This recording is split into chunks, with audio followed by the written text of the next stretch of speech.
Hello everyone. SI physical date எப்போ இருக்கும்? அப்படிங்கிற கொஷின் வந்து நம்மக்கிட்ட எல்லார்கிட்டயும் இருக்கும். பட் நம்மளும் வந்து எலெக்ஷன் நடக்குது அப்படின்னு சொல்லிட்டு எதுவும் தெரியாமல் நம்ம பாட்டுக்கு வந்து பிசிக்கல் பண்ணிகிட்ருப்போம். ஸோ அதை பற்றிய ஒரு ஐடியா தான் இந்த வீடியோவில் வந்து பார்க்க போகிறோம்.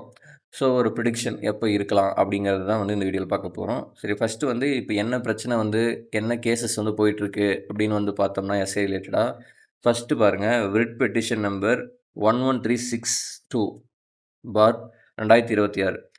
இப்போது இந்த கேஸ் வந்து பார்த்தீங்கன்னா, இது என்ன ரிலேட்டடான கேஸ் அப்படின்னு பார்த்தோம்னா, ஆக்சுவலி வந்து நம்மளுக்கு ரிசர்வேஷன்னு பார்த்தீங்கன்னா 100% 100 சீட் இருக்குன்னா, அதில் வந்து 80% ஓப்பனுக்கும், மீதி ஒரு 20% ஆல்ரெடி பிசிஆர் இருக்கிறவங்க டிபார்ட்மெண்ட் கேண்டிடேட்ஸ்ன்னு சொல்லுவாங்க. அவங்க வந்து எஸ்ஐ ஆகிருக்கிறதுக்கு தனியான ஒரு ரிசர்வேஷன் வந்து ஃபாலோ பண்ணிகிட்ருக்காங்க. இப்போது இந்த 20%ல் பிஎஸ்டிஎம் வந்து கொடுக்கறதில்ல டிபார்ட்மெண்ட் கேண்டிடேட்ஸ்க்கு. ஸோ அவங்களுக்கு கொடுக்கணும் அப்படிங்கிறதுனால இந்த கேஸ் வந்து போட்டிருக்காங்க. அதாவது டிஎன்எஸ்ஆர்பி எஸ்ஐ நோட்டிஃபிகேஷன் நம்பர் அது கொடுத்துருக்காங்க.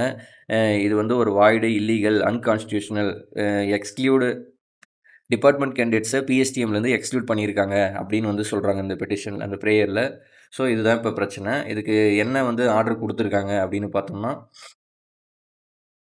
25/4 அதாவது ஏப்ரல் 25ஆம் தேதி கவுண்டர் ஃபைல் வந்து தாக்கல் செய்ய சொல்லியிருக்காங்க ஜஸ்டிஸ் அவர்கள். ஸோ அதனால் அது வரைக்கும் நீங்கள் ஸ்டே அவங்க ஸ்டே கொடுத்துருக்காங்க. அது வரைக்கும் நீங்கள் ரிசல்ட்டை வந்து பப்ளிஷ் பண்ணக்கூடாது அப்படின்னு வந்து சொல்லியிருக்காங்க. ஓகே, அப்போது 25 ஏப்ரல் வரைக்கும் அன்றைக்கி தான் வந்து ஹியரிங் வருது. அதுக்கு முன்னாடி வரைக்கும் வரப்போகிறதில்ல, அந்த ரிசல்ட் வந்து வரப்போகிறதில்ல. சரி, அன்றைக்கி வந்து ஹியரிங் நடக்குது. ஹியரிங் நடந்த உடனே அன்றைக்கே வந்து தீர்ப்பு வந்துடுமான்னு கேட்டால் வராது. அவங்க வந்து கவுண்டர் ஃபைல் வந்து தாக்கல் செய்வாங்க. தாக்கல் செஞ்ச பின்னாடி அது என்னன்னு வந்து ஆராய்ஞ்சிட்டு அவங்க பக்கம் நியாயம் இருக்கான்னு சொல்லிட்டு டிஎன்எஸ்ஆர்பி பக்கம் நியாயம் இருக்கான்னு சொல்லிட்டு கோர்ட்டில் முடிவு பண்ணிவிட்டு இன்னொரு நாள் வந்து நம்மளுக்கு நேரம் நல்லா இருந்தால் இன்னொரு நாளில் ஜட்ஜ்மெண்ட் வைக்கலாம். ஆனால் ஜட்ஜ்மெண்ட் அப்படி வைக்க வாய்ப்பு இல்லை. மறுபடியும் இன்னொரு நாள் வந்து ஹியரிங் என்னென்னு ஆப்போசிட் தரப்புலையும் கேட்டுட்டு அதுக்கப்புறம் தான் வந்து ஜட்ஜ்மெண்ட் கொடுப்பாங்க. ஸோ 25 ஏப்ரல் முடிஞ்சு போச்சுங்களா. அதுக்கப்புறமா இது மெட்ராஸ் ஹைகோர்ட்டோடைய வெப்சைட்டு, அதில் நீங்கள் போய் பார்த்தீங்கன்னா தெரியும். அவங்களுடைய சம்மர் வெக்கேஷன் நாள் பாருங்கள், 1/5 to 31/5 அது வரைக்கும் கோர்ட் லீவு. ஸோ அது வரைக்கும் கேஸ் வந்து எதுவுமே நடக்காது. அப்படின்னா நம்மளுக்கு 25 ஏப்ரல் வந்து ஹியரிங்கு, அதுக்கப்புறமா மே மாதம் லீவு, அதுக்கப்புறமா பார்த்தீங்கன்னா ஜூனில் வந்து மறுபடியும் வந்து ஹியரிங் வர வாய்ப்பு இருக்குது. ஸோ ஜூனில் ஹியரிங் வந்துச்சுன்னா நீங்கள் நினச்சி பார்த்துக்கோங்க. ஜூனில் வந்து ஒரு 10 நாளுக்கு ஒரு டைம் ஹியரிங் நடக்குதுன்னே வச்சுக்கோங்க. ஒரு 20 ஜூன் 20, 25 போல் முடியுதுன்னு வச்சுக்கிட்டனாலையும் அப்போது ஜூலை மாதம் தான் வந்து பிசிக்கல் வைக்க வாய்ப்பு இருக்குது. ஸோ ஜூலை நம்மளுக்கு நேரம் சப்போஸ் வந்து கேஸ் டிஸ்போஸ் ஆகிடுச்சு, இல்லை ஸ்டே உடஞ்சி போச்சுன்னா மே மாதம் லாஸ்ட்டில் கூட வர வாய்ப்பு இருக்குது. ஜூன் மாதம் ஸ்டார்டிங் கூட வர வாய்ப்பு இருக்குது. ஆனால் கேஸ் வந்து அப்படியே நடந்துட்டு இருந்துச்சு அப்படின்னு வந்து சொன்னோம்னா ஜூலை, ஆகஸ்ட்டும் போனாலும் போகலாம், சொல்கிறதுக்கு இல்லை. ஸோ நம்ம வந்து எதையும் எதிர்பார்க்க முடியல. எனக்கு தெரிஞ்சு ஜூனில் வந்து வர வாய்ப்பு இருக்குது. மே லாஸ்ட்டில் வர கேஸ் நடந்துட்டு இருந்துச்சுன்னா ஜூன்லேயும் வராது, ஜூலை தான். சப்போஸ் கேஸ் வந்து உடஞ்சி போச்சு சீக்கிரமாக அப்படின்னா ஜூனில் வர வாய்ப்பு இருக்குது. ஸோ அவ்வளோதான். இன்னொரு விஷயம் என்னென்னா இந்த கேஸ் வந்து டிஸ்போஸ் ஆகுமா அப்படின்னு வந்து கேட்டால், இதுக்கு வந்து போன வருஷம் வந்து அதாவது விரிட் அப்பீல் நம்பர் 2552/2025 இது வந்து பார்த்திங்கன்னா எஸ்ஐ 2023 பேட்சோடைய கடைசி ஆர்டர் காப்பி இதுதான். இந்த இதில் என்ன சொல்ல வராங்க அப்படின்னு பார்த்தோம்னா, பிஎஸ்டிஎம் பற்றி ஒரு கிளாரிஃபிகேஷன் கொடுக்குறாங்க. அதில் என்ன சொல்ல வராங்க, இதே மெட்ராஸ் ஹைகோர்ட் தான் கொடுத்தாங்க. அதில் என்ன சொல்ல வராங்கன்னா, இந்த பிஎஸ்டிஎம்ங்கிறது வந்து ஒரே ஒரு முறை மட்டும் தான் வந்து அப்ளை பண்ணணும், 2வது டைம் அப்ளை பண்ணக்கூடாது அப்படின்னு வந்து ஒன்று சொல்கிறாங்க. இன்னொன்று, டிபார்ட்மெண்ட் கேண்டிடேட்ஸ் வந்து ஆல்ரெடி பிஎஸ்டிஎம்மை நீங்கள் யூஸ் பண்ணி பிசியாக ஆகிட்டிங்கன்னா மேற்கொண்டு நீங்கள் எஸ்ஐக்கோ வேறு எதுக்கோ அது வந்து யூஸ் பண்ணக்கூடாது அப்படின்னு வந்து சொல்கிறாங்க. அதாவது டிபார்ட்மெண்ட் கேண்டிடேட்ஸு ஒரு பிஎஸ்டிஎம் யூஸ் பண்ணிட்டீங்கன்னா மறுபடியும் வந்து யூஸ் பண்ணக்கூடாது அப்படிங்கிறத வந்து சொல்ல வராங்க. அதே சமயத்தில் இன்னொரு பாயிண்டில் என்ன சொல்ல வராங்கன்னா, தமிழ் மீடியம் ஆக்ட் 2010 அதாவது பிஎஸ்டிஎம் இதுதான் வந்து பிஎஸ்டிஎம் வந்து கொடுக்குறது. அந்த ஆக்ட் வந்து தமிழ் மீடியம் ஆக்ட் 2010 படி இந்த ஆக்ட் வந்து யாருக்கு மட்டும்தான் வேலை செய்யுது அப்படின்னு பார்த்தோம்னா, அன்எம்ப்ளாய்டு இண்டிவிஜுவல்ஸ்க்கு மட்டும்தான் வந்து இந்த ஆக்ட் வந்து வேலை செய்யும். மற்ற வந்து ஆல்ரெடி எம்ப்ளாய்டு அதாவது ஆல்ரெடி வந்து கவர்மெண்ட் சர்வீஸில் கவர்மெண்ட் வேலையில் இருக்கிறவங்களுக்கு இந்த பிஎஸ்டிஎம் வந்து யூஸ் ஆகாது.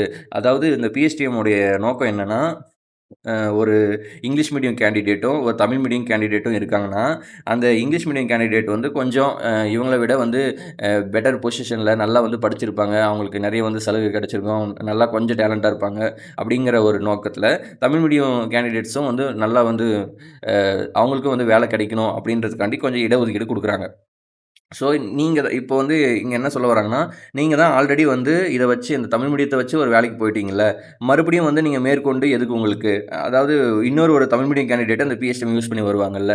நீங்க வேலைக்கு ஜாயின் பண்ணவங்க நீங்க மெரிட்ல அடிப்படையில வந்து போங்க. மறுபடியும் நீங்க பிஎஸ்டிஎம் நீங்களே வச்சு போயிட்டு இருந்தீங்கன்னா, பின்னாடி வர தமிழ் மீடியம் பசங்க அவங்க வந்து கஷ்டப்படுவாங்க. அவங்களும் வந்து வேலைக்கு வரட்டும் அப்படிங்கிற நோக்கத்தில இது மாரி வந்து சொல்ல வந்தாங்க. ஆல்ரெடி எம்ப்ளாய்டுல இருக்கிறவங்களுக்கு பிஎஸ்டிஎம் வந்து அ ஸ் அது வந்து யூஸ் ஆகாது. இந்த ஆக்ட் வந்து அவங்களுக்கு வந்து கிடையாது அப்படின்றத வந்து அந்த டைம்ல வந்து சொல்லியிருந்தாங்க. ஸோ, இப்போ இப்போ வந்து ஒரு பிசியா இருக்கிறவங்க, ஒரு கவர்ன்மென்ட் சர்வீஸ்ல இருக்கிறவங்க, இத வந்து யூஸ் பண்ண முடியாதான்னு கேட்டா, இது இன்னும் வந்து தெளிவு வரல. இதன்படி அப்படிதான் வந்து சொல்றாங்க. ஆனா, இது வந்து இன்னும் தெளிவா வந்து தெரியல. ஸோ, இது ஒரு பாயிண்ட்டு. அடுத்ததா, சரி இப்ப இந்த பிசிக்கல் வந்து லேட் ஆகுது அப்படின்னு வந்து தெரிஞ்சு போச்சு. இப்போ ஒரு ஜூலை, ஆகஸ்ட்ல வருதுன்னு வச்சுக்கங்க. ஜூலை, ஆகஸ்ட்ல வருது. நல்லா இருந்தா ஜூன்ல வரலாம். இல்லாட்டி ஜூலை. ஆகஸ்ட் போக வாய்ப்பில்லன்னு தான் தோணுது. அ ஜூன் இல்லாட்டி ஜூலை. இந்த 2 மாசத்துல ஏதோ ஒரு மாசம் வருதுன்னு வச்சுக்கங்க. இப்போ இது வந்து 2023க்கான எஸ்ஏ ரெக்யூர்மென்ட்டோடைய பிடிஎஃப். இதில பார்த்தீங்கன்னா மொத்தமா பிஇடில வந்து பாஞ்சு வந்து எத்தன போட்டாங்க? எத்தன பேர் போட்டுருக்காங்க? அப்படின்னு வந்து பார்த்தோம்னா, மொத்தமா வந்து 1228 பேர். அப்போ வந்து ஒரு 700 பிளஸ் கேண்டிடேட்ஸ் வந்து எழுதுனாங்க. அதில 1:2 ரேஷியோல ஒரு 1228 கேண்டிடேட்ஸ வந்து கடைசியா வந்து ஷார்ட் லிஸ்ட் பண்ணாங்க இன்டர்வியூக்கு. அதில வந்து மொத்தமா எத்தன பேர் அ பாஞ்சுக்கு பாஞ்சு போட்டுருக்காங்கன்னா, நியர்லி ரஃப்பா வந்து ஒரு 550லேருந்து 600 பேர் வந்து போட்டிருந்தாங்க. ஸோ இந்த 1228ல நியர்லி ஒரு 50%ன்னு வச்சுக்கங்களேன். 50% பேரு 15 அவுட் ஆஃப் 15 வந்து போட்டுருக்காங்க. ஸோ, இப்போ வர 2025 நோ எஸ்ஐ நோட்டிஃபிகேஷன்ல வந்து மொத்தமா ஒரு நியர்லி ஒரு 1300 வேக்கன்சி. இதில வந்து இன்டர்வியூக்கு வந்து 1:2 ரேஷியோல வந்து எடுத்தாங்கனாலயும், ஒரு 2600 பேர் எடுக்கிறேன்னு வச்சுக்கோங்களேன். இதில ஒரு 50% குறைஞ்சது ஒரு 1300லேருந்து 1500 பேர் வந்து டபுள் ஸ்டார் வந்து எல்லாத்துலயும் போடலாம். சரி, இப்போ வந்து பிசிக்கல்ல வந்து நம்மளுக்கு எவ்வளோ நாள் டைம் தராங்க? நியர்லி 6 மந்த்து 6 மந்த்துக்கு மேல வந்து டைம் குடுக்க போறாங்க. ஸோ, அப்டின்னா, அப்போ ஒரு 50 நாள், 60 நாள் டைம் கிடைச்சதுன்னு நெனைக்கிறேன் 2023ல. அப்பயே வந்து 50% ஆஃப் கேண்டிடேட்ஸ் வந்து டபுள் ஸ்டார் போடும்போது, இப்ப 6 மாசம் 6 மாசத்துக்கு மேல டைம் கிடைக்கும்போது, அப்போ அந்த டபுள் ஸ்டாரோட எண்ணிக்கை வந்து கூடுமா இல்லையா? கூடும். நியர்லி வந்து 1500லேருந்து 2000 பேர் போடக்கூட வாய்ப்பு இருக்கு. ஸோ, இதனால என்ன ஆகும் அப்படின்னு பார்த்தோம்னா, கட் ஆஃப் வந்து நல்லாவே கூடும். இந்த போன டைம் என்னாச்சுன்னா, இப்ப பிசியா வந்து ஒருத்தரு பிசிக்கு வந்து படிச்சுட்டு இருப்பாங்க. எஸ்ஐல வந்து கடைசி பார்டர்ல வந்து கிளியர் பண்ணுவாங்க. அந்த பார்டர் மார்க் இருக்கும். பட் பிசிக்கல் வந்து அவங்க நல்லா பண்ணிட்டு இருந்தாங்கன்னா, 5 அவுட் ஆஃப் 5 போட்டாங்கன்னா, அந்த 5 அவுட் ஆஃப் 5 போடுறது கஷ்டம். அந்த அந்த டைம்ல அத போட்டாங்கன்னா, ஈஸியா வந்து அவங்களுக்கு வேலை கிடைச்சிரும். இப்போ அந்த 5 அவுட் ஆஃப் 5 வந்து ஓரளவுக்கு எல்லாம் வந்து போடுற ஸ்டேஜ்ல ஒரு 2000 பேர் 1500லேருந்து 2000 பேர் போட்டாங்கன்னா, அப்போ பாருங்க கட் ஆஃப் வந்து கூடி போயிரும். ஸோ, அதனால பார்டர் மார்க்ல இருக்கிறவங்களுக்கு கொஞ்சம் பிரச்சனை தான். நீங்க வந்து பார்டர் மார்க்ல இருக்கிறவங்க மேற்கொண்டு மத்த எக்ஸாம்ஸும் பாருங்க. பிசிக்கல் மட்டுமே நம்பிட்டு இருக்காதீங்க. ஏன்னா, இது எப்படி வேணாலும் வந்து மாறும். ஸோ, பார்டர் மார்க்ல இருக்கிறவங்க மேற்கொண்டு அ மத்த எக்ஸாம்ஸு இல்ல எஸ்ஏ எக்ஸாம்ஸு பின்னாடி வந்து வரப்போகுது இல்லையா? ஸோ, அதுக்கும் வந்து கொஞ்சம் கொஞ்சம் படிக்க ஆரம்பிச்சுருங்க. அவ்வளோதான். ஸோ, பிசிக்கல் எப்போ நம்மளுக்கு வரப்போகுதுன்னு பார்த்தோம்னா, மே மாசம் கோர்ட் லீவு. கண்டிப்பா வந்து அந்த டைம்ல தீர்ப்பு இதாகாது. சப்போஸ் கேஸ் 25ஆம் தேதி டிஸ்போஸ் அந்த டைம்ல ஆகாது. அல்லது ஸ்டே உடைஞ்சு போச்சுனாலயும், ஸ்டே குடுத்தாங்க இல்லையா? ஸ்டே வந்து தேவையில்ல அப்படின்னு வந்து அவங்களுக்கு தோணி, அது கிளியர் ஆச்சுன்னா, அ ஜூன் மாசம் நடக்கலாம். மே முடிஞ்சு ஜூன் மாசம் நடக்கலாம். அப்படி இல்ல, கேஸ் வந்து நடந்துட்டு இருக்கு. ஸ்டேவும் கன்டின்யூ ஆகுதுன்னா, ஜூன் மாசம் கேஸ் நடந்து, ஜூலை மாசத்துல வரலாம். ஸோ, நம்ம இது எல்லாமே ஒரு பிரிடிக்ஷன் தான்.